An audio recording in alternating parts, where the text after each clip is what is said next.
Bismillahirrahmanirrahim. Assalamualaikum warahmatullahi wabarakatuh. Alhamdulillahilladzi hadana li hadza wa ma kunna linahtadiya laula an hadana Allah. Wassalatu wassalamu ala Rasulillah wa ala alihi wa ashabihi wa mawalah. Allahumma salli ala nabiyil hashimi Muhammadin wa ala alihi wa sallim tasliman. Ilahi anta maqsudi wa ridhaka matlubi a'tini muhabbataka wa ma'rifataka.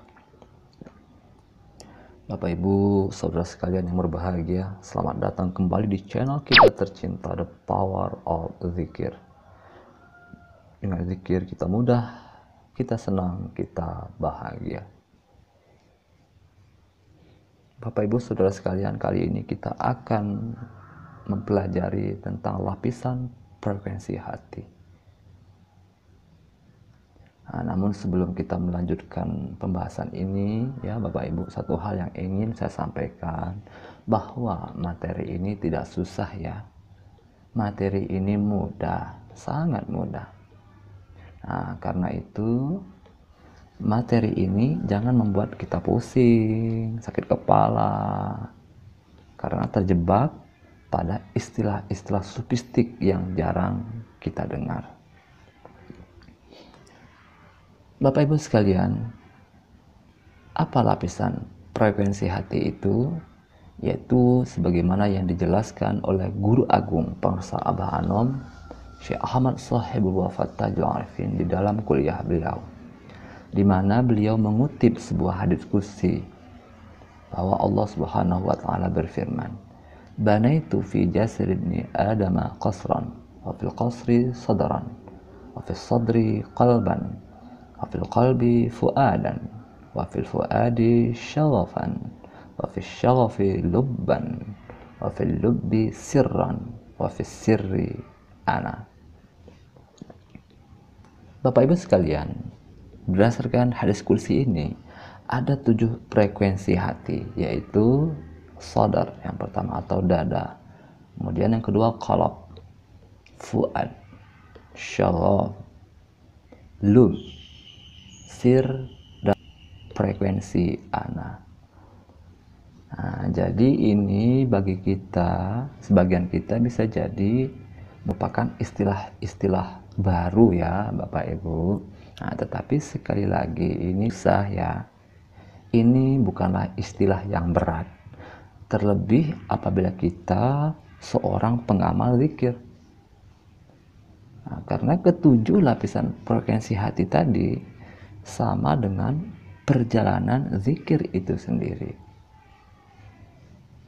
Karena itu bagi kita yang aktif berzikir, informasi ini sangat penting ya Bapak Ibu, agar kita bisa memahami. Sekaligus juga bisa meningkatkan perjalanan zikir kita.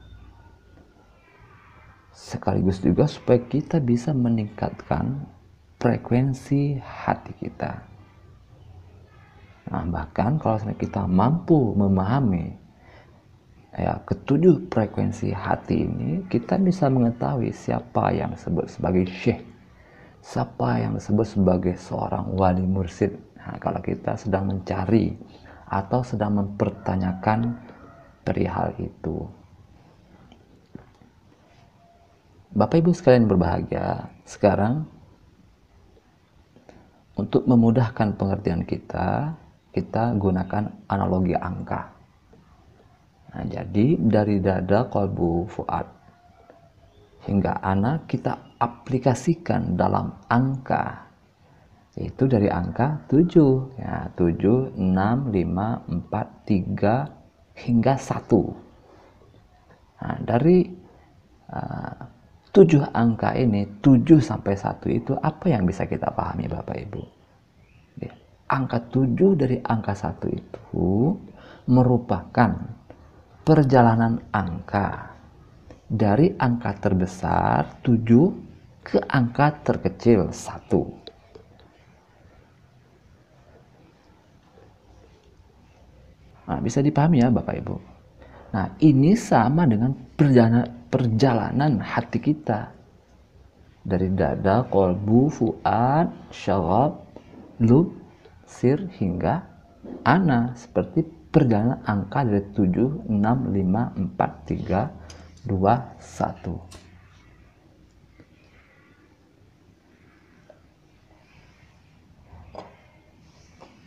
Bapak Ibu sekalian, jadi bisa kita pahami ya Bapak Ibu ya, perjalanan angka 7, 6, 5, 4, 3, 2, 1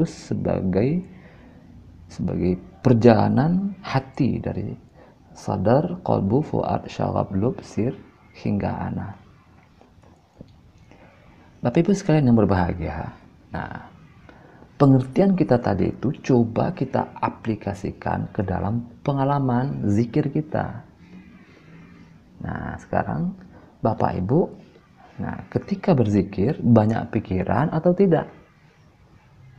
Oh iya Ustadz, saya banyak pikiran. Kalau zikir pikiran saya ke mana-mana, ke timur, ke barat, ke masa lalu, ke masa depan. Nah ini perlu kita pahami. Jadi kita berzikir, tetapi zikir kita itu dengan banyak ingatan, dengan banyak pikiran. Kita tawajuh, ingatan kepada Allah. Susah ingatan-ingatan yang lain bermunculan. Nah, banyak pikiran atau banyak ingatan ketika kita melakukan perjalanan zikir, inilah titik mula perjalanan zikir itu. Nah, kita zikir tapi banyak pikiran. Nah, kalau kita buka dalam penjelasan neuroscience, pikiran kita itu Bapak Ibu keluar setiap hari itu, baik pikiran yang kita sadari atau tidak disadari, itu mencapai 6.000 pikiran Bapak Ibu. Dan luar biasanya lagi, 90%-nya itu adalah pikiran-pikiran yang negatif Bapak Ibu. Waduh, ya, jadi 6.000 pikiran itu banyak sekali pikiran yang muncul. Nah, seringkali tanpa kita sadari. Maka ketika zikir, itu pikiran-pikiran yang tadi tidak kita sadari itu keluar semua. Nah, kita jadi susah fokus. Karena apa? Karena terus-menerus diganggu oleh pikiran atau ingatan-ingatan yang tersimpan di dalam hati kita sendiri. Bapak Ibu sekalian. Nah, jadi untuk memudahkan pengertian kita, mari kita aplikasikan perjalanan hati dari dada hingga ana itu dalam bentuk angka tadi. Yaitu dari angka 7 sampai angka 1. Bapak Ibu sekalian yang berbahagia, nah misalnya kita angka 7, nah, kita anggap sebagai frekuensi dada. Nah ya, jadi ketika kita tawajuh banyak pikiran, taruhlah pikiran yang muncul itu atau ingatan yang muncul itu ada 7. Nah jadi angka 7 sebagai frekuensi dada itu kita anggap ada 7 ingatan atau 7 pikiran. Nah 7 ingatan itu 1 ingatan zikir kepada Allah, dan yang lain adalah 6. Nah, 6 ingatan itu adalah 6 ingatan selain Allah. Nah, ini paling dasar, frekuensi hati paling rendah. Jadi angka 7 itu menunjukkan frekuensi dada. Nah, keadaan pikiran kita masih kacau. Nah, zikir kita masih diganggu. Kenapa? Karena 1 ingatan kepada Allah masih diganggu oleh 6 ingatan selain Allah. Nah, lalu kita tingkatkan lagi frekuensi hati kita sampai ke angka 6. Nah, angka 6 ini apa? Angka 6 ini frekuensi, nah kalau tadi frekuensi dada, ini frekuensi kolbu. Nah, frekuensi kolbu itu ada 6 ingatan. 1 ingatan kepada Allah, 5. Jadi sudah berkurang. Tadi 6, sekarang 5. Jadi ada 5 ingatan selain Allah. Artinya ingatan kita kepada Allah sudah tidak lagi banyak diganggu karena sudah berkurang ingatan selain Allah, tinggal 5. Lalu kita naikkan lagi ke frekuensi fuad. Nah, di frekuensi fuad ini tinggal 5 ingatan. 5 ingatan berarti 1 ingatan kepada Allah masih diganggu oleh 4 ingatan selain Allah. Nah, ini terus-menerus kita lakukan sampai kita pada frekuensi sir misalnya. Jadi kita masuk di angka 2, frekuensi sir. Nah, ketika tawajuh hanya ada 2 ingatan. Satu, ingatan kepada Allah, satu lagi ingatan selain Allah. Tetapi tawajuh kita sudah mulai sangat tenang. Karena tidak seperti yang pertama, 6 ingatan yang begitu mengganggu atau banyak pikiran. Nah, di frekuensi sir ini kita ibaratkan hanya 2 ingatan, satu ingatan kepada Allah, satu ingatan selain Allah. Jadi seimbang antara zikir kepada Allah dengan ingat dunia atau ingat selain Allah. Nah, bagaimana kalau kita tingkatkan lagi sampai kepada frekuensi angka 1, frekuensi ana. Apa yang terjadi Bapak Ibu sekalian? Apa yang tersisa? Yang tersisa adalah ingatan kepada Allah. Ada tidak ingatan yang lain selain Allah? Tidak ada. Sudah terbakar. Nah, inilah yang kita harapkan dari perjalanan zikir yang kita lakukan itu. Bagaimana kita yang tadinya banyak pikiran itu semakin habis pikiran-pikiran selain Allah itu sehingga menjadi tunggal, sehingga yang ada di dalam hati kita itu hanya Allah. Nah, bisa dipahami ya Bapak Ibu sekalian ya. Nah, inilah yang dimaksud perjalanan zikir dari frekuensi dada ke frekuensi ana. Nah, jadi 7 ke 1 tadi. Kita tawajuh yang lama untuk meningkatkan frekuensi hati kita dari dada, kolbu, fuad, syarab, lub, sir hingga ana.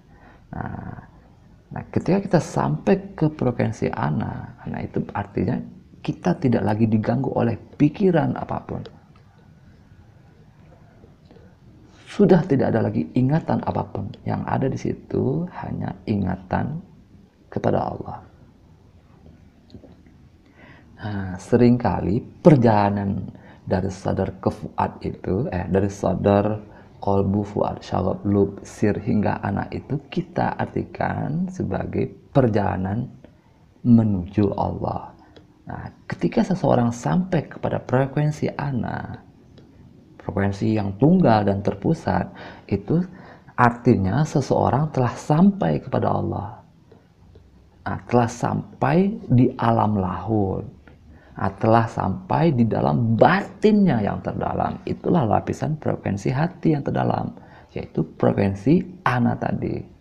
Jadi Bapak Ibu sekalian, para sufi itu tidak mencari Allah di luar dirinya, tetapi dari dalam dirinya. Dengan cara apa? Dengan cara meningkatkan frekuensi hatinya, mentunggalkan ingatan hatinya.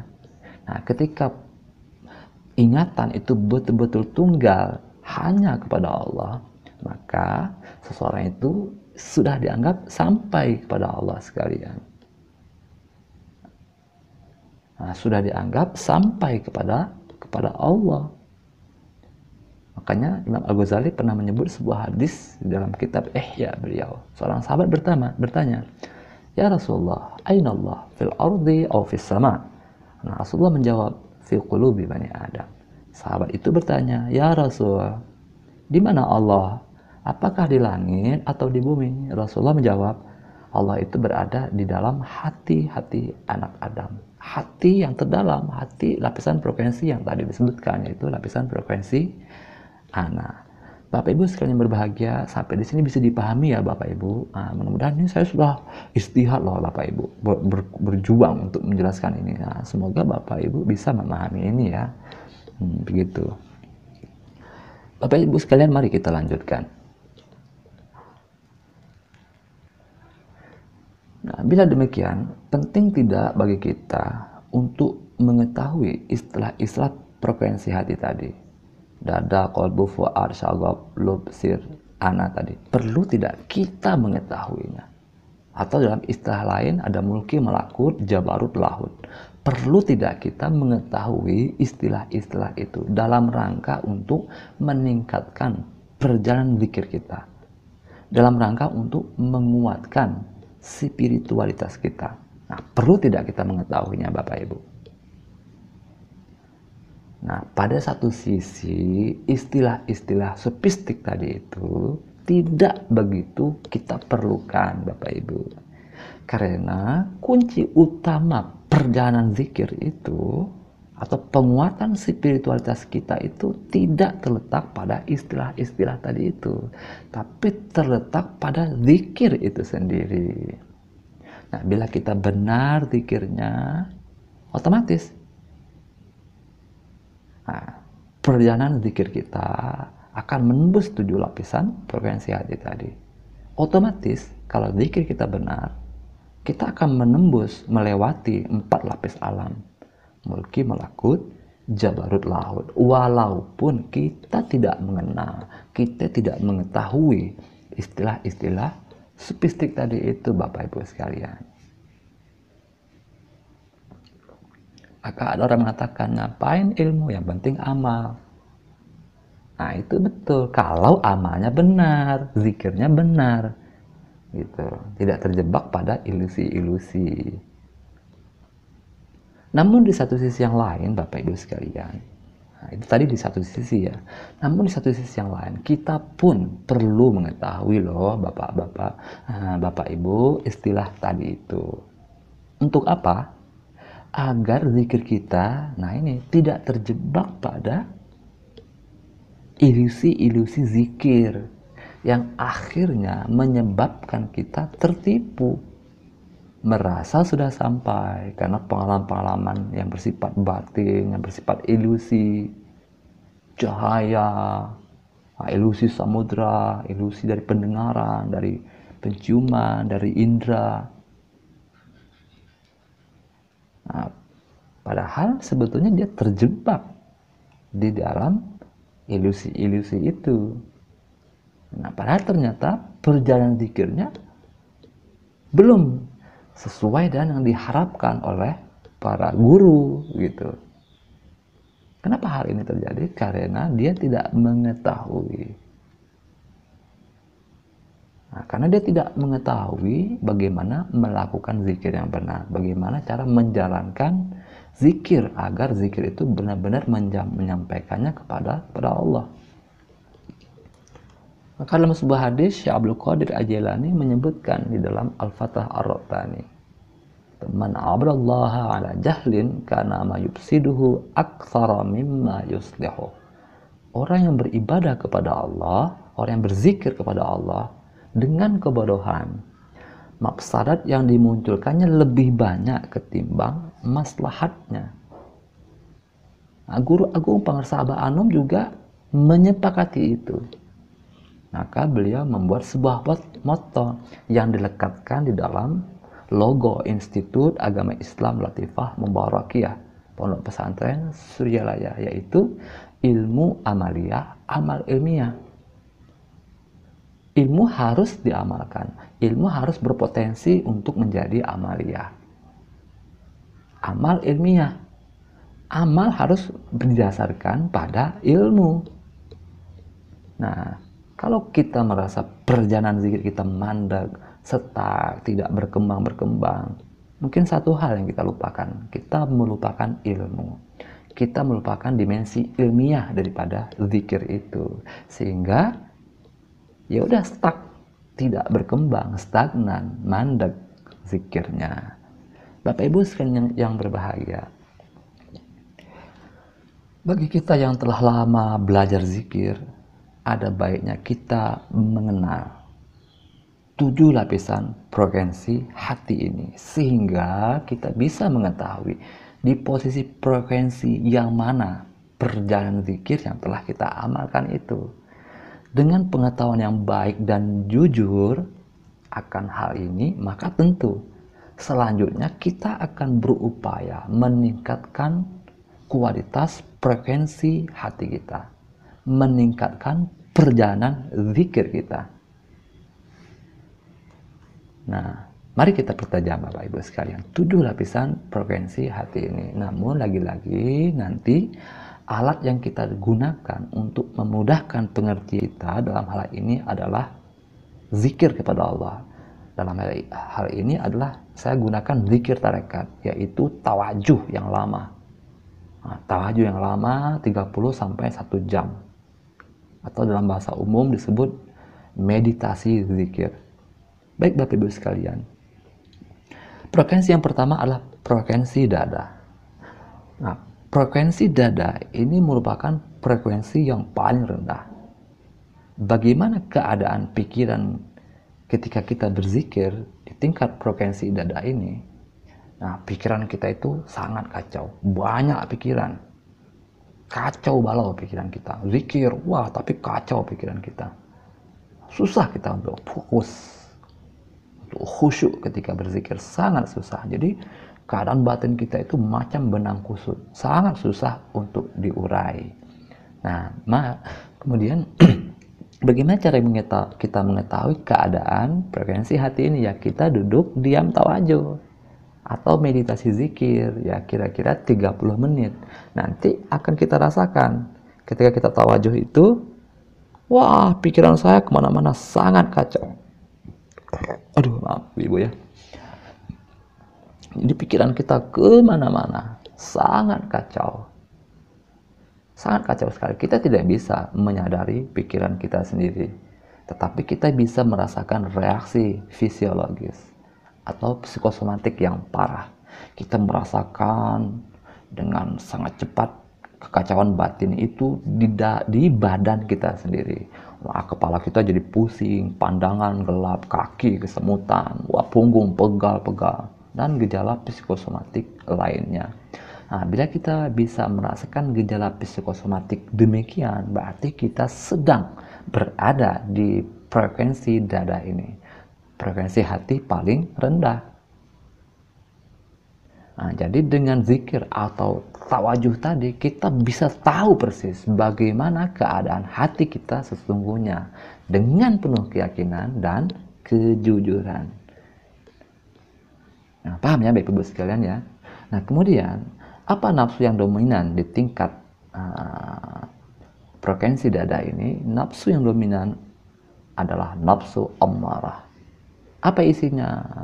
Bukhel, ada bakhil, ada hirs, tamak, serakah, ada hasad, dengki, dan iri hati, ada jahal, kebodohan spiritual, kegelapan batin, ada kiber, keangkuhan dan kesombongan, ada syahwat, sangat cinta kepada anak, istri, dan harta benda, ada godok, marah, mudah tersinggung, mudah sakit hati.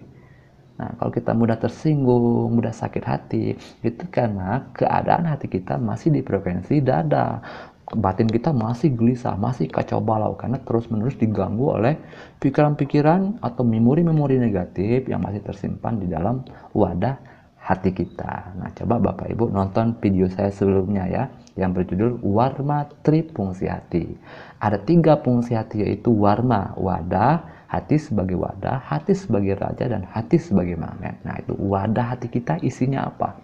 Sehingga kita dikendalikan oleh memori negatif yang tersimpan di wadah hati kita, lalu kita menjadi mudah tersinggung, mudah marah, jadi bakhil, dengki, serakah, sombong, dan lain sebagainya. Nah, kemudian Bapak Ibu, apa zikir yang paling baik di tingkat frekuensi dada ini? Nah, tadi kita tawajuh ya. Nah, Bapak Ibu, zikir yang terbaik di sini bukan tawajuh ya. Nah, tawajuh itu kita gunakan dalam rangka untuk mendeteksi, untuk mengetahui secara cepat keadaan hati kita, di frekuensi mana hati kita. Itu tawajuh tadi itu adalah cara kita untuk mendeteksi dengan cepat. Nah, adapun zikir yang terbaik di frekuensi ini dalam rangka untuk membersihkan dan membenahi keadaan hati kita adalah zikir jahar. Zikir yang diamalkan dengan suara dan gerakan kepala. Nah, ini sangat cepat. Ya. Baik Bapak Ibu sekalian, itu yang pertama. Kemudian yang kedua yaitu frekuensi hati yang disebut frekuensi kolbu. Nah, dada kolbu. Nah, ini yang kedua. Frekuensi kolbu ini lebih tinggi ketimbang frekuensi dada tadi. Nah, jadi frekuensi kolbu ini merupakan lapis hati kedua. Nah, di sini di frekuensi kolbu ini hati kita tidak acak adut, kacau balau seperti benang kusut sebagaimana frekuensi hati di tingkat dada tadi. Nah, di sini keadaan hati ketika kita berzikir, pikiran kita tuh hanya berbolak-balik. Nah, duduk tawajuh 30 menit, pikiran tuh bolak-balik ke sana kemari. Kadang ke timur, kadang ke barat. Kadang ke masa lalu, kadang ke masa depan. Kadang ke pasar. Kadang ingat mantan, kadang ingat orang-orang yang menyakiti. dan lain sebagainya. Jadi tidak seperti yang pertama, kacau balau. Nah, kalau di tingkat frekuensi kolbu ini dia bolak-balik, seperti setrikaan. Nah, paham ya Bapak Ibu? Nah, ini kan sering kita alami mungkin ya. Nah, bagi orang-orang yang sudah bertarekat pada khususnya itu kebanyakan frekuensi hati mereka berada di frekuensi kolbu ini Bapak Ibu. Nah, kemudian apa nafsu yang dominan di tingkat ini? Nafsu yang juga sama kerjanya dengan kolbu, yaitu bolak-balik. Nafsu apa? Yaitu nafsu lawamah. Nah, isi nafsu lawamah ini ada laum, suka mencela, ada hawa, mengikuti hawa nafsu, ada makar, suka berbuat kerusakan, anarkis, ada ujub, ingin dipuji, ada gibah, suka gosip, ada riya, pamer, ada zulm, suka menzalimi, ada kizab, suka bohong, ada goflah, lalai, dikendalikan oleh memori negatif bawah sadar.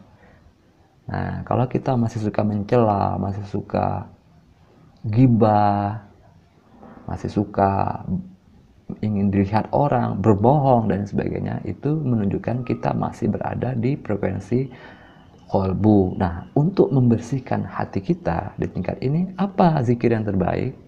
Zikir yang terbaik adalah zikir jahar juga. Zikir jahar itu memang khusus diperuntukkan untuk membersihkan. Nah, Guru Agung Parasabah Anom di dalam kitab Miftahus Sudur, beliau menjelaskan, wa min kalimatin nafi yunfi jami'a wujudil muhdatsat min nazri wal i'tibar wa yanzuruha nazral fana. Wa min kalimatin nafi yunfi jami'a wujudil muhdatsat. Zikir jahar atau zikir nafyu. Nah, itu untuk membersihkan kita dari al-muhdatsat, dari berbagai kotoran-kotoran negatif yang masih tersimpan di dalam wadah hati kita. Hanya saja di tingkat frekuensi kolbu ini ya kita pertajam tawajuh juga. Nah, sambil zikir jahar kita kuatkan dengan tawajuh. Ya, ambil misalnya 10 menit, 20 menit dalam rangka untuk meningkatkan frekuensi hati kita supaya naik ke frekuensi fuad. Adapun di tingkat dada tadi, memang hanya zikir jahar. Kalau dia memasakkan tawajuh, nggak bisa, kepalanya pusing. Wah, nanti dia akan merusak dirinya sendiri. Tetapi di frekuensi kolbu ini, kita sudah bisa memapai atau mengamalkan tawajuh yang agak lama. Gitu. Dalam rangka untuk meningkatkan frekuensi hati kita dari frekuensi kolbu ke fuad. Baik Bapak Ibu sekalian, itu yang kedua. Kemudian frekuensi hati yang ketiga, yaitu frekuensi fuad. Frekuensi fuad itu merupakan frekuensi hati yang tenang Bapak Ibu. Jadi bila kita tawajuh yang lama, sekitar 30 menit, itu sudah tidak banyak lagi diganggu oleh sampah-sampah yang besar. Sampah-sampah sakit hati, sampah-sampah emosi, sampah-sampah trauma, sampah dendam, sampah keangkuhan. Nah, tidak lagi diganggu oleh sampah-sampah yang berat, sampah-sampah yang besar. Nah, tetapi tentu saja tetap masih terdapat sampah-sampah yang halus, sampah-sampah yang lembut. Nah, tetapi ketika kita tawajuh, kita tidak diganggu lagi, kita tidak jadi pusing. Badan kita tidak lagi pegal-pegal, pandangan gelap, kesemutan yang parah, itu tidak. Kenapa? Karena batin kita sudah lebih tenang dari sebelumnya. Nah, sangat tenang. Nah, itu kalau di tingkat fuad ini sangat tenang. Jadi kita kalau 30 menit itu tidak berasa. Makanya biasanya kalau kita sudah masuk ke frekuensi fuad, kita akan menambahkan waktu tawajuh kita sampai 1 jam. Nah, itu akan mampu. Di frekuensi fuad kita akan mampu menembus waktu sampai 1 jam.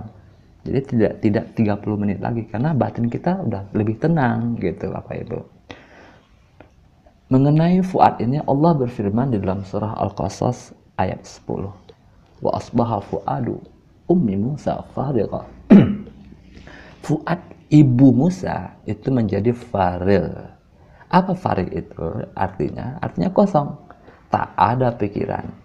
Nah, Tuan Syekh Abdul Qadir Al-Jilani di dalam kitab Tafsir Al-Jilani beliau mengartikan faril di dalam ayat di atas dimaknai sebagai sofwan minal aqli wa muqtadayatihi. bersih dari pengaruh akal, pikiran, dan premis-premisnya.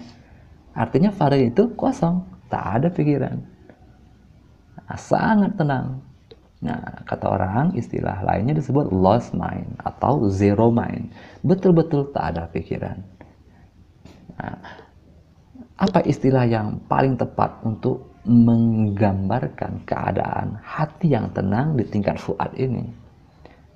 Apa ya Bapak Ibu? Nah, kira-kira istilah yang tepat untuk menggambarkan keadaan hati yang tenang di tingkat fuad ini adalah, ya menurut saya mungkin ejakulasi, ya.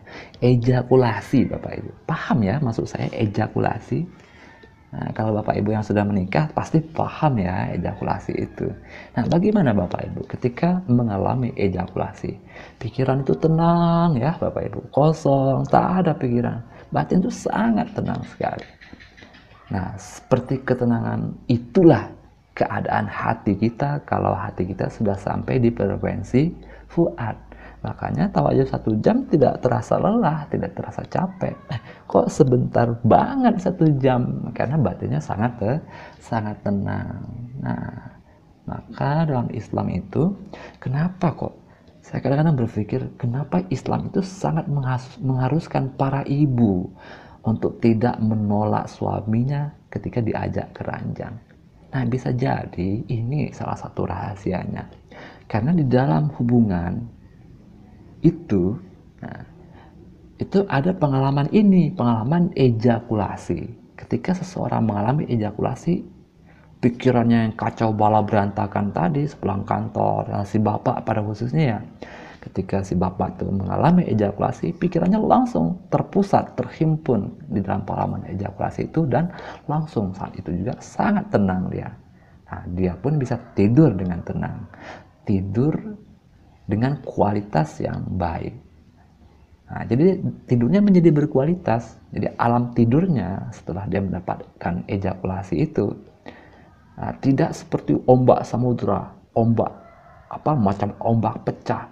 Tidak, tapi pikirannya sudah sangat tenang. Ketika dia tidur, tidurnya menjadi berkualitas. Ketika dia bangun di pagi hari, dia mendapatkan kesegaran tubuhnya. Dia betul-betul off, betul-betul istirahat. Dan dia akan fokus dan percaya diri menghadapi hari-harinya. Dan dia akan menjadi seorang suami dan juga seorang ayah yang baik di kehidupan keluarganya.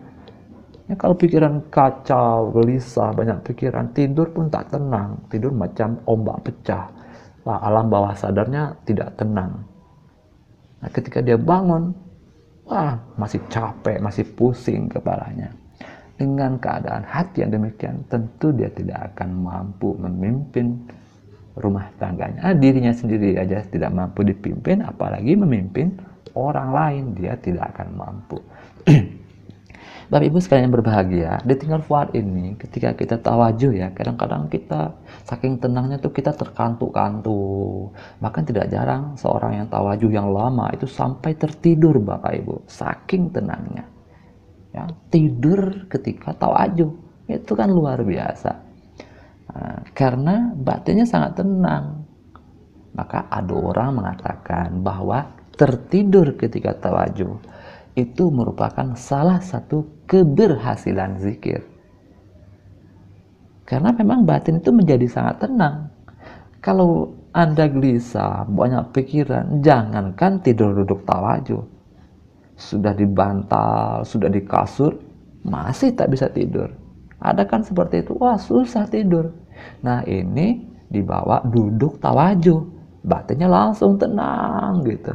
Langsung bisa tidur. Wah, ini kan luar biasa ya Bapak Ibu sekalian. Karena itu tidak salah ketika ada anggapan bahwa tidur ketika tawajuh itu sebagai bagian atau sebagai salah satu tanda keberhasilan zikir. Nah, isyarat ini kita lihat dalam beberapa hadis. Misalnya hadis di dalam kitab Sirul Asrar ya, naubal alim khairun min ibadatil jahil ba'da hayatil qalbi binurit tauhid. Tidurnya seorang alim itu lebih baik ketimbang ibadahnya seorang jahil, yaitu setelah hidupnya hati dengan cahaya tauhid. Cahaya tauhid apa itu? Ya cahaya tawajuh. Tauhid itu kan fokus. Tauhid itu kan artinya mengkonsentrasikan batin kita kepada Allah. Nah, kan tawajuh itu sama. Makanya at-tafakkur wa ilmu tauhid. Nah, itu luar biasa. Makanya tidak salah ketika dikatakan tidur duduk ketika tawajuh itu merupakan salah satu tanda keberhasilan dari zikir atau tawajuh. Namun nanti di tingkat frekuensi hati berikutnya, khususnya di frekuensi lub, tawajuh untuk kesadaran. Nah, tidur saat tawajuh itu sangat terlarang Bapak Ibu. Kenapa? Karena tidur itu menunjukkan lemahnya kesadaran. Nanti insya Allah akan saya jelaskan di frekuensi loop nanti ya Bapak Ibu.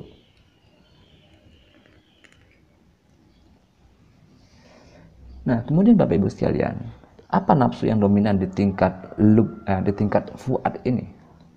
Frekuensi yang dominan di tingkat fuad, di tingkat hati yang tenang, yaitu ketenangan juga. Nah, apa nafsu yang tenang itu? Dalam bahasa Arabnya nafsu mutmainnah. Di situ ada jud, suka berderma, dermawan, tawakal, mulai bersandar diri karena merasa tidak mampu. Ibadah mulai dilaksanakan dari hati. Syukur, ya syukur itu menunjukkan hatinya tenang. Khasyah, takut kepada Allah. Takut karena berangkat dari hati yang tenang. Bukan takut karena dosa-dosa, bukan ya khasyah itu. Itu khauf. Kalau khasyah itu takut karena bertolak dari hati yang tenang. Kemudian ada ridho, menerima kenyataan. Nah, ini susah ridho ini. Bagi orang tarekat ini kadang-kadang waridho kamatubi sering kita bacakan, tetapi kita ketika seperti di tarekat di TKN Pondok Pesantren Suralaya, setelah Pengasabah Anom itu kan katanya tidak ada lagi syekh. Nah, tapi banyak orang yang tidak mau menerima kenyataan ini. Nah, ini kan artinya kita jangankan menjadi sempurna untuk ini di nafsu mutmainnah saja kita belum lulus. Artinya frekuensi hati kita mungkin belum di tingkat fuad, masih dibolak-balik di tingkat qalbu Bapak Ibu. Nah, kemudian zikir apa yang paling dianjurkan di tingkat fuad ini? Di tingkat fuad ini yang paling dianjurkan adalah tawajuh. Nah, kita mulai fokus kepada tawajuh di sini, atau tafakur, atau ya tafakur, atau meditasi zikir dalam jangka waktu berapa menit? 1 jam. Nah, 1 jam Bapak Ibu latihannya. Seperti yang disabdakan oleh baginda Nabi SAW, at-tafakkur sa'atan khairun min ibadati sana. Tawajuh 1 jam lebih baik daripada ibadah setahun. Tafakur itu kok tawajuh Ustaz? Iya, memang seperti itu yang dijelaskan oleh Pengasabah Anom di dalam kuliah beliau. Tafakur itu ya tawajuh. Saatan itu bukan sesaat, 1 jam. Jadi kalau dalam bahasa Sunda, tawajuh sajam. Nah, itu lebih baik daripada ibadah setahun.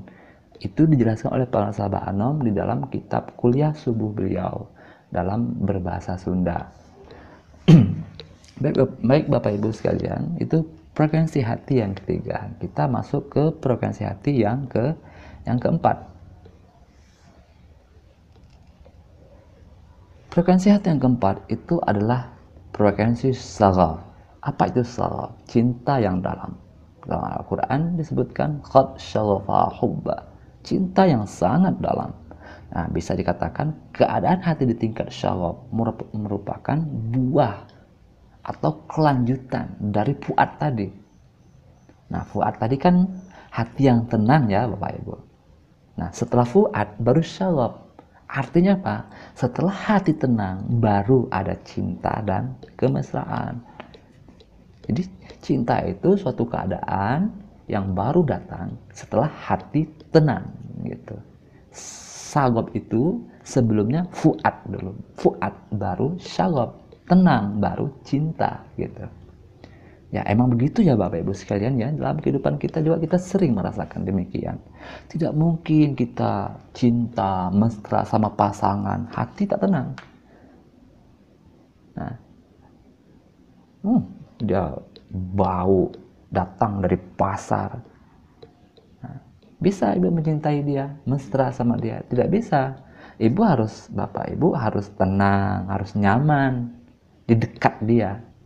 Nah, ketika merasa nyaman dan tenang di dekat dia, baru kita bisa cinta, baru kita bisa mesra kepadanya. Nah, jadi Bapak Ibu sekalian, setelah fuad baru ada saghab, setelah ketenangan baru ada cinta dan kemesraan. Jadi bila kita duduk diam tawajuh selama 1 jam, itu kita sama sekali tidak gelisah. Kenapa? Karena hati kita tenang. Tidak hanya itu, hati kita sudah dipenuhi oleh cinta. Jadi tawajuh menjadi membahagiakan. Dalam sebuah hikmah Mutiara Tanbih Syekh Abdullah Mubarak itu disebutkan sebuah hikmah, yaitu kuda asih kajalma numi kangewa kamane. Harus sayang kepada orang yang membenci kepada kamu. Nah, ini sebetulnya merupakan pembicaraan di tingkat frekuensi syalab ini. Loh, kok bisa begitu, Ustaz? Iya, nah, kita bisa lihat dari nafsu yang mendominasi frekuensi syalab ini, yaitu nafsu rodiyah. Nah, nafsu rodiyah itu ridho, diri yang nerimo, diri yang rela, diri yang ridho, waridho kamatlubi. Nah, itu disempurnakan ridho itu di frekuensi sabab ini. Makanya tadi disebutkan kelanjutan dari fuad. Nah, nafsu radiyah. Apa saja kandungan nafsu radiyah itu? Ada husnul khuluq, baik akhlaknya, mulia akhlaknya, budi pekertinya. Tarku masiwa Allah, meninggalkan segala sesuatu selain Allah, tidak akan dia maksiat. Nah, kemudian yang lain, al-lutfu bil khalqi. Nah, dia lembut kepada makhluk, kepada semua orang, kepada apapun. Nah, itu mulai nih, kita bisa sayang kepada orang yang membenci kepada kita. Asih ke jalma numikange wa kamane, al-lutfu bil khalqi. Hamluhum ala shalah, mengajak mereka kepada kebaikan. As-safhu an dzunubihim, memaafkan segala kesalahan mereka. Hubbuhum lahum, mencintai mereka. Nah, ini kandungan nafsu radiyah, mencintai mereka, demi mereka, lahum. Nah, kudu asik kajalma numikange wa kamane, ini sangat kuat. Kemudian al-mailu ilahim, cenderung memperhatikan, besar perhatiannya kepada mereka. Nah, jadi bagaimana sih kita bisa sayang kepada orang yang membenci kepada kita? Wah, sulit banget, karena kita masih di frekuensi kolbu mungkin. Frekuensi hati kita masih bolak-balik. Itu frekuensi hati sangat tinggi, yaitu di frekuensi saghab. Jadi kalau tawajuh kita tenang, sangat tenang, itu otomatis kita bisa menyayangi orang yang membenci kepada kita. Tapi kalau tawajuh 1 jam, wah gelisah, pikiran kesana kemari, masih kacau balau, apalagi tidak akan sanggup. Kenapa? Karena frekuensi hati kita masih di tingkat sadar atau di tingkat kolbu.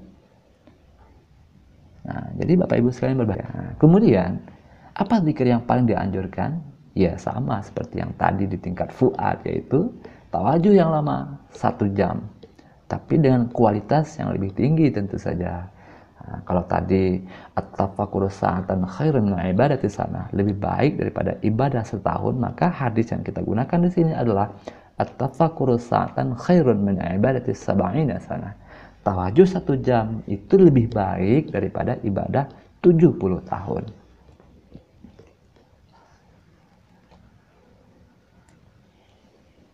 Bapak Ibu sekalian yang berbahagia, itu tadi frekuensi hati yang keempat, frekuensi syalab. Sekarang kita masuk ke frekuensi hati yang kelima, yaitu frekuensi lub.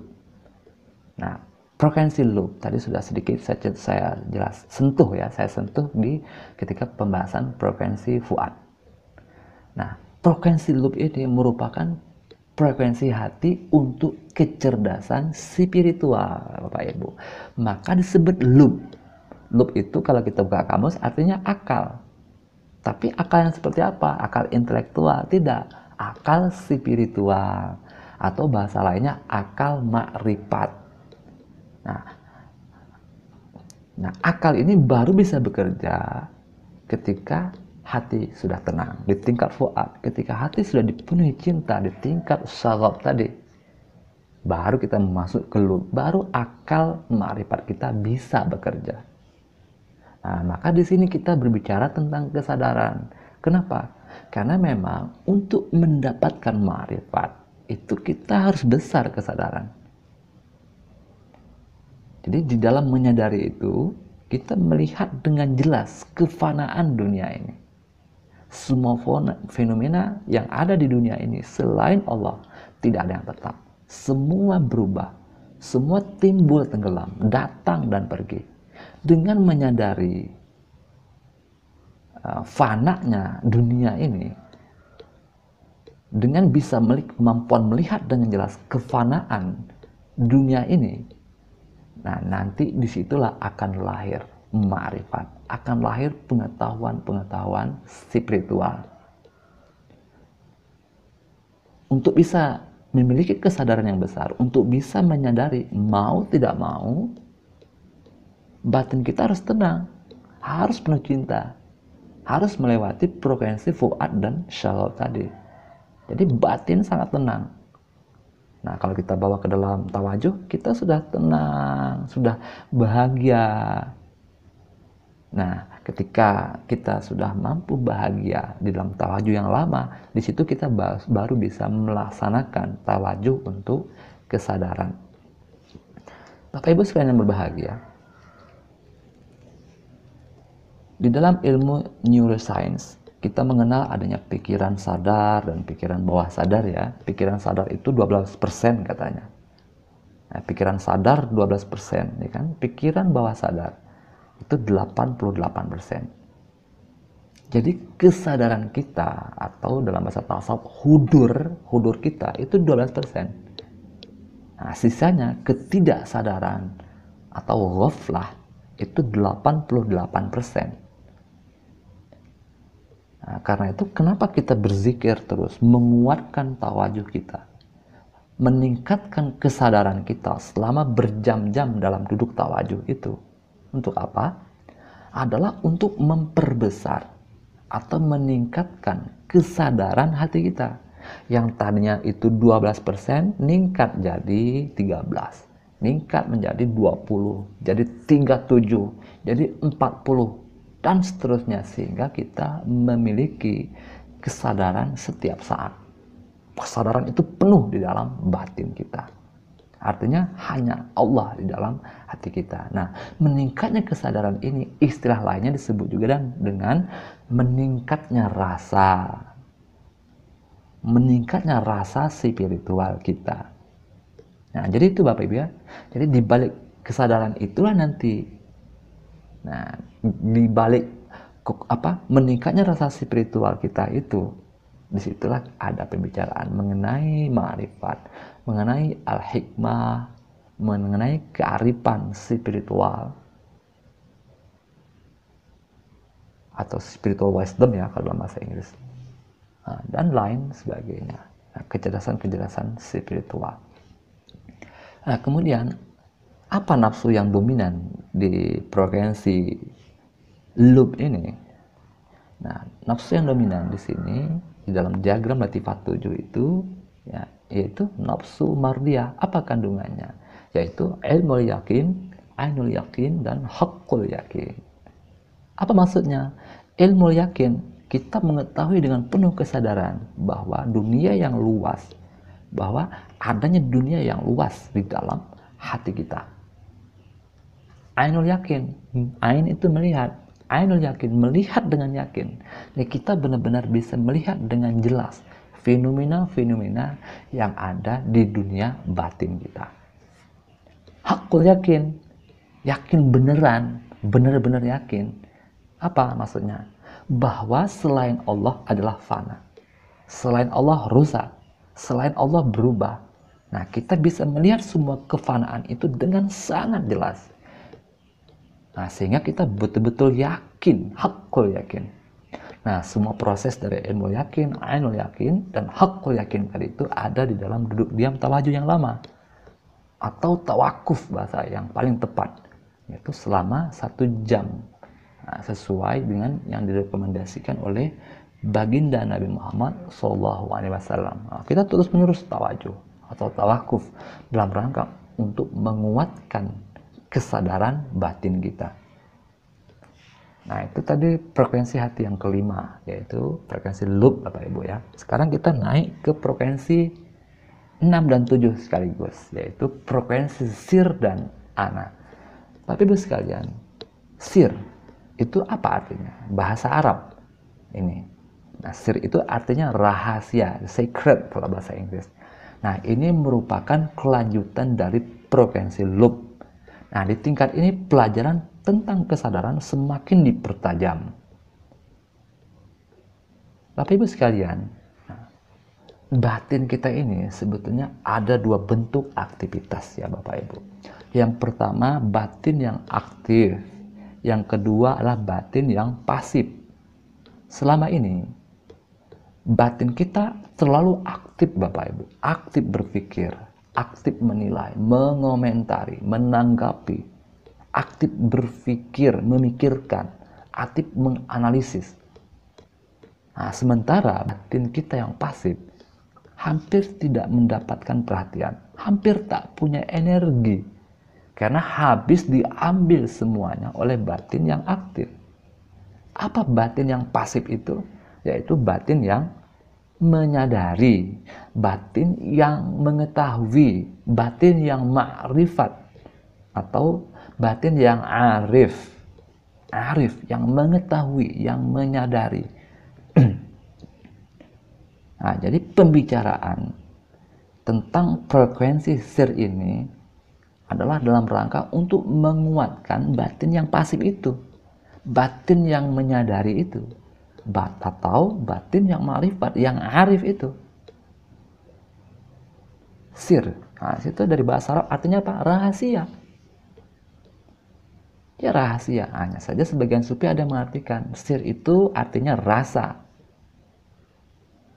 Bisa, karena memang pengertian sir ini bisa diwakili maknanya oleh rasa. Nah, seperti gula, apa rasanya? Manis. Apa rasanya? Manis. Ada kelanjutannya? Tidak. Ya sudah, titik, sampai di situ saja. Nah, dia mengetahui, dia arif bahwa gula itu manis. Sudah sampai di situ. Hanya mengetahui gula manis, titik. Tidak ada lagi tambahannya setelah itu. Nah, di titik. Nah, karena itu ketika kita mengartikan gula, rasa gula itu manis, itu sebetulnya batin pasif kita ini yang bekerja. Batin aktif tidak punya kesempatan sama sekali untuk menganalisis karena sudah titik. Tidak ada kelanjutannya. Bisa dipahami nggak itu Bapak Ibu sekalian? Jadi dengan memperbesar kesadaran kita melalui latihan tawajuh yang lama itu, sebetulnya kita sedang menguatkan batin kita yang pasif itu. Batin yang arif, batin yang menyadari tadi. Sehingga nanti diharapkan kemampuan tawajuh ini, tawajuh untuk kesadaran ini, diharapkan kita mampu berjalan di atas permukaan bumi ini dengan kesadaran batin yang besar, dengan ma'rifat yang besar juga. Nah, misalnya seperti ini, Bapak sudah menikah, lalu Bapak menyukai seorang gadis. Nah, di sini ada batin aktif, ada batin pasif. Mana yang dominan? Nah, tergantung pada kualitas tawajuh yang telah kita amalkan. Bila batin pasif kita kuat ketika tawajuh, kesadaran zikir kita kuat ketika tawajuh, maka batin pasif yang dominan. Nah, bagaimana batin pasif ini melihat atau menyikapi gadis tadi? Ya, kita hanya melihatnya, memperhatikannya, mengetahui keberadaannya, menyadari dia saja. Titik. Hanya sampai di situ. Tidak ada kelanjutannya. Tidak ada minta nomor handphone. Tidak ada bertanya siapa namanya, di mana rumahnya. Tidak ada. Karena itu kalau Bapak melihat gadis tadi dengan batin yang pasif, tak akan terjadi perselingkuhan. Nah, bisa dipahami ya Bapak Ibu ya. Jadi kenapa kita sering kenapa terjadi sering perselingkuhan itu? Karena batin aktifnya lebih kuat. Batin aktifnya sangat kuat mengendalikan dirinya, aktif menilai, aktif mengomentari, aktif menganalisis, aktif mencari tahu, mencari jalan, dan seterusnya. Nah, lalu kenapa disebut sir? Rahasia. Nah, rahasia Bapak Ibu, bila kita seorang pemegang rahasia, ada orang lain yang ingin mengetahui rahasia kita, kira-kira kita kasih tahu tidak ke dia? Tidak ya Bapak Ibu, kita tidak akan memberitahu dia. Kenapa? Karena rahasia. Tidak boleh dikasih tahu ke orang lain. Nah itu. Nah kita tahu rahasia itu, betul tidak Bapak Ibu? Kita tahu rahasia itu. Tapi kita tidak memberitahu dia karena ini rahasia. Hanya aku yang tahu. Nah, kamu tidak boleh tahu. Nah, tetapi kan ini di dalam kehidupan nyata. Bagaimana kalau dalam pengalaman tawajuh? Apa yang maksud dengan tawajuh sampai ke tingkat frekuensi sir ini? Nah, di dalam tawajuh yang lama itu, nah, ada batin pasif, ada batin aktif tadi ya Bapak Ibu. Nah, siapa yang memegang rahasia? Yang memegang rahasia itu adalah batin yang pasif. Ya, siapa yang ingin tahu rahasia? Yang ingin tahu rahasia itu adalah batin yang aktif. Jadi kita sebagai pemegang rahasia sekaligus sebagai orang yang ingin tahu rahasia itu. Jadi batin kita sendiri dari batin yang pasif dan batin yang aktif. Nah, ketika kita hanya menyadari, berarti batin pasif itu yang kuat. Hanya menyadari. Tetapi kalau sudah ada analisis pikiran, pikiran kita bekerja aktif, itu berarti batin aktif kita, dia bekerja. Nah, dengan bekerjanya batin aktif, batin pasif menjadi lemah. Nah, kenapa kita terus-menerus tawajuh menguatkan kesadaran kita, terus-menerus menyadari? Sebetulnya kita sedang menguatkan batin kita yang pasif, yang memegang rahasia. Nah, agar batin pasif ini tidak cerita kepada batin aktif sehingga dia membongkar rahasianya sendiri. Dengan kata lain, kalau kesadaran kita kuat, itu batin pasif kita yang dominan. Nah, kalau seandainya kita mulai menganalisis, kesadaran kita menjadi rusak, batin pasif kita menjadi lemah energinya. Yang kuat adalah batin yang aktif. Nah, Bapak Ibu sekalian yang berbahagia. Nah, kita terus-menerus menguatkan kesadaran kita di dalam tawajuh yang lama itu untuk menguatkan batin pasif kita, untuk menguatkan kita supaya terus-menerus memelihara rahasia. Dia melihat, tahu dia, mendengar, tahu dia, hanya segitu. Hanya melihat dan mendengar, hanya merasakan apapun yang dia alami ketika tawajuh itu. Dia tidak menganalisis apa yang dia lihat, tidak menganalisis apa yang didengar. Nah, hal ini terus-menerus kita lakukan. Kita kuatkan kesadaran kita di dalam tawajuh yang lama itu sehingga akhirnya apa? Nah, akhirnya lama-lama kesadaran kita itu menetap. Betul-betul menetap, bakok. Kesadaran kita itu menjadi tunggal dalam keadaan terpusat. Maka pada saat yang sama frekuensi kita langsung naik dari frekuensi sir kepada frekuensi ana. Dengan mentunggalkan kesadaran dan menetap di dalam tawajuh itu sama artinya seseorang itu telah sampai kepada Allah, telah sampai di alam lahud, telah masuk ke lapisan hati yang terdalam, yaitu lapisan frekuensi ana. Nah, kesadaran memuncak, mentunggal, menetap dan dalam keadaan terpusat. Bapak Ibu sekalian yang berbahagia, tidak banyak loh Bapak Ibu orang yang sampai pada kesadaran tunggal ini. Sangat sedikit sekali orang di dunia ini yang mencapai kesadaran tunggal ini. orang-orang yang sampai ke alam lahut, bahasa lainnya sangat sedikit sekali.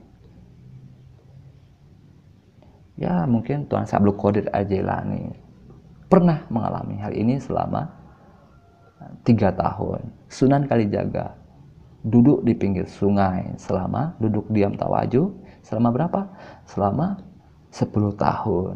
Guru Agung Pengersabah Anom juga pernah di pojok madrasah selama 2 minggu. Kesadaran memuncak. Nah, jarang, sangat sedikit sekali di zaman sekarang ini. Nah, mereka ini adalah orang-orang yang nafsunya atau dirinya telah sempurna, nafsu kamilah. Apa kandungan nafsu kamilah? Di dalam latifah, di dalam diagram latifah 7 nah, yang ditulis oleh Guru Agung Pengersabah Anom. Ada 5, yaitu irsyad, memberikan bimbingan ruhani. Nah, tugas mursyid, ikmal, menyempurnakan ruhani orang. Baqa bilah, menetap. Nah, ini tawajuh. Itu ilmu laduni dan tajalli. Jadi irsyad yang pertama. Irsyad itu adalah memberikan bimbingan ruhani. Nah, ini merupakan tugas seorang mursyid. Ikmal, menyempurnakan ruhani, juga tugas seorang mursyid. Baqa billah, menetap di sini, ini betul-betul menetap. Nah, baqa billah ini bisa menjadi syarat untuk menjadi seorang mursyid. Nah, kalau Anda pengen jadi mursyid, nah coba baqa billah. Nah, seperti Pengersabah Anom kan 2 minggu, coba baqa billah, tawajuh, tidak bergerak-bergerak, mematung. Saya tidak. Nah, walaupun ketika seseorang sudah baqa billah, belum tentu dia ditakdirkan menjadi seorang wali mursyid. Nah, itu. Ilmu laduni. Apa ilmu laduni itu? Nah, Tuan saya menyebut di dalam tafsir Al-Jilani, Tuan Syekh Abdul Qadir Al-Jailani di dalam tafsir Al-Jilani beliau, bahwa orang yang mendapatkan ilmu laduni itu sebagai orang yang bisa mengetahui ma waqa'a wa yaqa'u wa ma sayaqa, yaitu dia bisa mengetahui kejadian yang sudah terjadi di masa lalu, kejadian yang sekarang terjadi, dan kejadian yang akan terjadi di masa yang akan datang. Nah, kemudian ada tajalli. Nah, sebagai sifat nafsu kamilah terakhir. Apa itu tajalli? Artinya dirinya sudah menjadi manifestasi dari sifat-sifat ketuhanan. Bapak Ibu sekalian yang berbahagia, apalagi zaman ini ya, zaman sekarang, zaman akhir zaman, zaman penuh dengan fitnah, banyak muncul mursyid tarekat yang pada hakikatnya bukan mursyid. Nah, Tuan Syekh Abdul Qadir Al-Jailani di dalam kitab Sirah Asrar itu pernah menjelaskan, fabaqiya minhum al-murassamuna bi surati syuyukhah bila ma'nan. Muncul banyak syekh, tapi hakikatnya bukan syekh, badannya doang. Nah, gambaran fisiknya doang. Kata orang Sunda, mumursyidan atau mutarasyidin dalam bahasa Arab. Nah, apa selanjutnya? Apa kata Tuan Syekh Abdul Qadir Al-Jailani? Summa tasya'aba minhum ahlul bidah.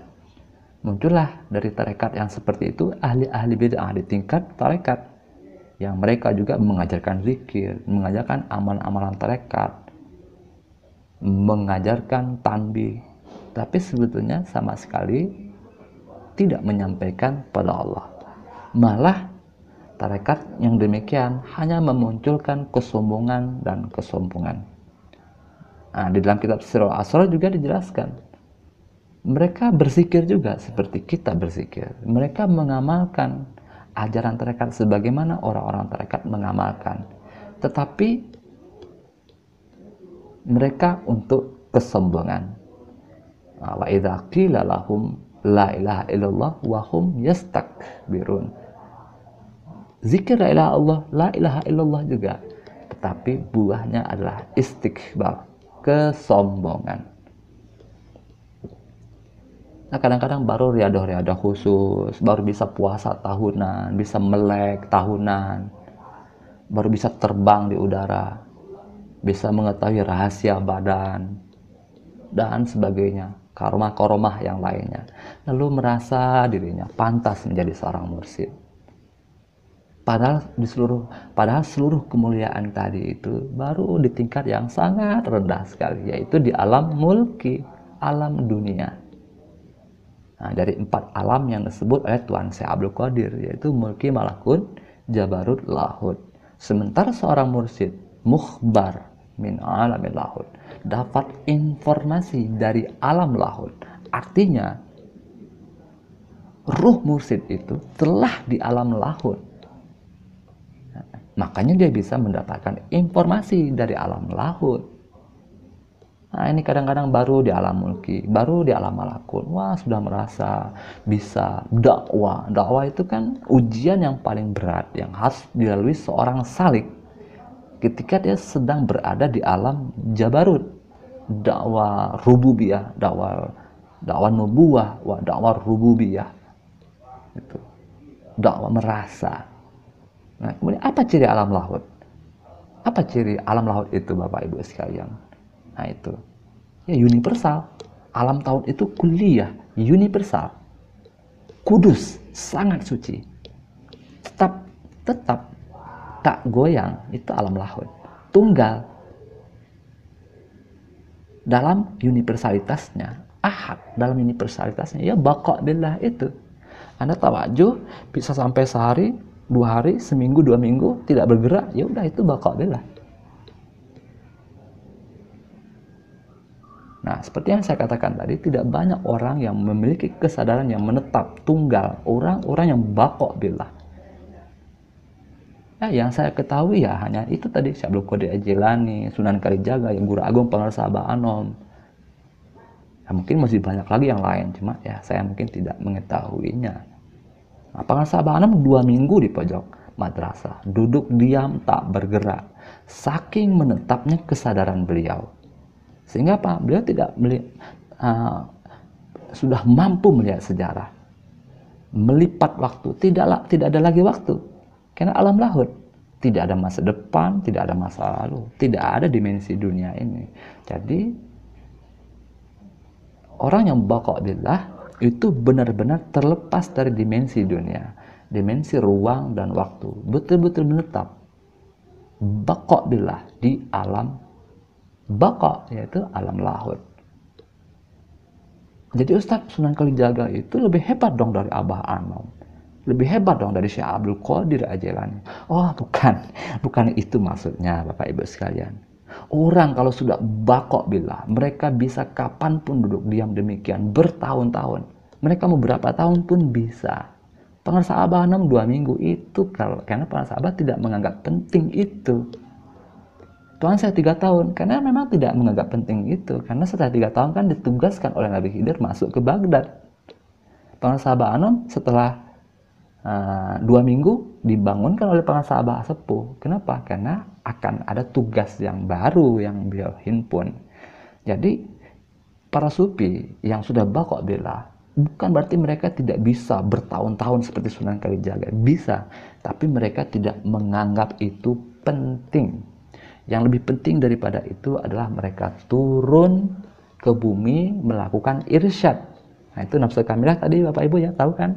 Nafsu kamilah itu ada irsyad, ada ikmah. Jadi mereka turun ke bumi untuk melaksanakan tugas yang lain, yaitu irsyad dan ikmal. Nah, memberikan bimbingan rohani dan menyempurnakan ruh orang lain. Bapak Ibu sekalian yang berbahagia. Nah, jadi kalau ada di kalangan kita merasa jadi mursyid, cobalah dia duduk diam, tawakuf. Tawakuf itu apa? Matung. Nah, betul-betul matung dalam jangka waktu 1 jam. Nah, cobalah 1 jam duduk. Nah, baru 1 jam, belum lagi kadang-kadang baru setengah jam ya, wah sudah garuk sana, garuk sini. Goyang sana, goyang sini. Gelisah. Nah, pikirannya masih kemana-mana, tawajunya belum tenang. 1 jam rasanya berabad-abad, ini kok lama banget ya. Nah, coba perhatikan guru Anda itu. Kalau seandainya dia tawajuh, goyang sana, goyang sini, kesemutan, tidak bisa dikendalikan, dan lain sebagainya, artinya apa? Nah, artinya kalau tawajuh demikian, itu menunjukkan batin yang gelisah. Nah, dia masih melekat pada badannya. Nah, abdanuhum fid dunya wa qalbuhum tahtal arsy, kata Tuan Syabul Qadir ya, hadis. Badan mereka di dunia, ruh mereka di arsy. Arsy itu adalah kerajaan lahut. Nah, tawajuh itu membuktikannya ya tawajuh. Duduk diam tawajuh atau tawakuf 1 jam saja. Coba.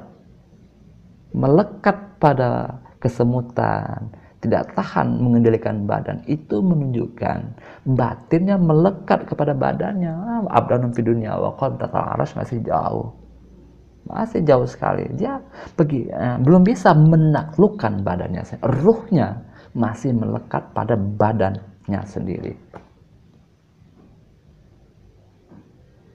Bagaimana dia bisa menaklukkan orang lain? Menaklukkan badannya sendiri, badan kasarnya sendiri dia belum bisa. Bagaimana menaklukkan batin halusnya? Lebih-lebih lagi menaklukkan batin halus orang lain. Nah, coba ini kita pahami betul Bapak Ibu sekalian ya, supaya kita tidak terjebak pada perasaan-perasaan, ilusi-ilusi yang justru menghijab dan menghalangi perjalanan ruh kita, perjalanan batin kita, perjalanan kebaikan spiritual kita, sehingga menyebabkan apa yang kita lakukan selama ini, ibadah kita, zikir kita, menjadi hangus, muspra, sia-sia sebagai akibat dari adanya setitik kesombongan di dalam hati kita sendiri. Bapak Ibu sekalian yang berbahagia, itu tadi ya yang bisa saya jelaskan mengenai 7 lapisan frekuensi hati, dari dada, qalbu, fuad, syalab, lub, sir, hingga ana. Nah itu. Jadi kita dengan pengetahuan ini mudah-mudahan kita bisa meningkatkan perjalanan hati kita, perjalanan zikir kita, kualitas spiritual kita. Kita bisa meningkatkan kesadaran batin kita, sehingga betul-betul kita hidup di dunia ini dengan batin yang besar, dengan kesadaran universal. Nah, pada akhirnya kita akan memiliki sifat-sifat Allah itu, dan kita betul-betul berakhlak dengan akhlak yang mulia. Bapak Ibu sekalian yang berbahagia, itu saja mungkin yang dapat saya sampaikan pada kesempatan kali ini. Agak panjang ya, tapi mudah-mudahan ada hikmah dan manfaatnya untuk kita semua. Allahumma salli ala nabil hashimi Muhammadin wa ala alihi wa sallim tasliman. Allahumma salli wa sallim wa